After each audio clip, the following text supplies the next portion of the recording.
Hi, my name is Amanda Foster-Jefferson, and today I'm going to talk about my big problem. So, the big problem that I chose to do research on is how to fight and advocate for students with disabilities who need their individualized support and proper resources. This topic is extremely important to me. So, I have two children. They are 2 and 3 years old, and they both have disabilities. They both were diagnosed with autism.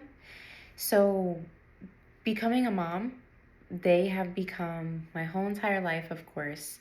And my job is to make sure that they get the best resources so they can thrive. My children are super strong and they work really hard to get to where they're at. They both did have speech delays and they've been going to speech and OT and physical therapy and ABA therapy for the longest time. And I just have observed them work so hard to get to where they are now, and I'm just so proud of them. And I can just imagine every parent with children with disabilities can feel the same way when they see their children thrive. So it's just so important to me that children with disabilities and really just anyone with disabilities is able to get that proper help so they are able to thrive, especially when they're children and they're going into adulthood. They need those resources. So Bronfenbrenner, he created an ecological system, and it consists of 5 systems. So the first one is the microsystem, then it's the mesosystem, the exosystem, macrosystem, and chronosystem. So he focuses on the individual's development and how it's influenced by immediate environments and interactions, organizations, and so on.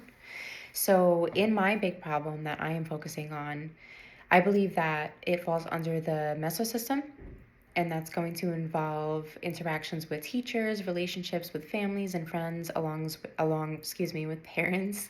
Um, and then I also believe that it falls under the microsystem, which involves immediate environments such as direct interactions with family, peers, and also school.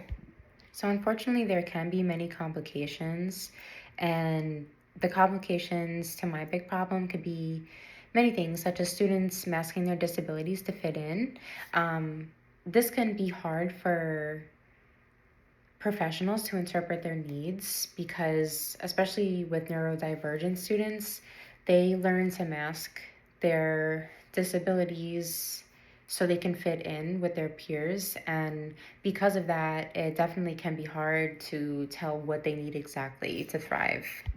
So, another complication can be a lack of communication barrier.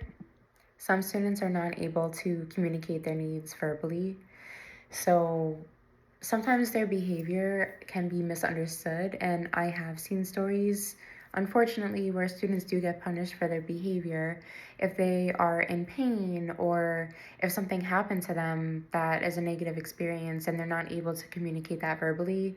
And let's just say instead of talking about it, they express their experience by hitting their caretaker or teacher or whoever, or they start screaming or something like that. A lot of the times, especially with educators who are not properly trained, it can be misinterpreted. And unfortunately, like I said, I have seen stories to where they were abused, like in school or on the school bus or something like that. So that to me is a huge complication. So something that I would do as an advocate, which I think is the most important thing, is to educate myself on all disabilities and really research and learn about them. What this is going to do is it's going to allow me to pinpoint behaviors appropriately and kind of come up with a plan on how to go forward with that. Another thing that I want to do is promote self-advocacy, and my goal would be to help students recognize their own strengths and needs. I would also want to hold small group meetings if I'm allowed to do that, and make sure that it's a safe place for students to express their wants and needs and also address any issues. I want them to feel safe in my little environment that they have. I want them to be able to express themselves. Even if they cannot verbally express themselves, I want to find ways to help them express themselves. It doesn't have to be verbally.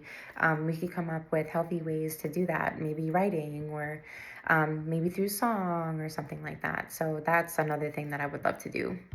So I had mentioned before about getting the proper training as an educator.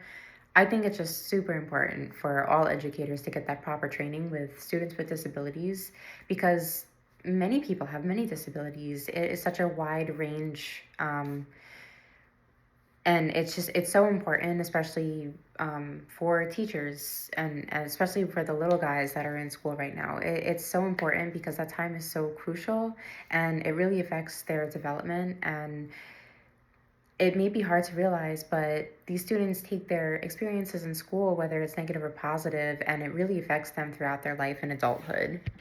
My goal for that specifically is to be able to hold seminars for teachers and educators, um, just to educate them a little bit more on the disabilities that are out there, and just so how we can like better assess and help students grow. I think that's just the most important thing.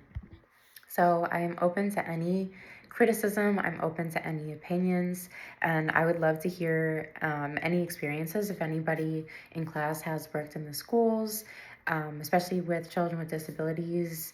Even it doesn't even have to be school, it could be like a club or anything like that, volunteer work, something like that. So that would be super helpful to me. So definitely open to anything like that.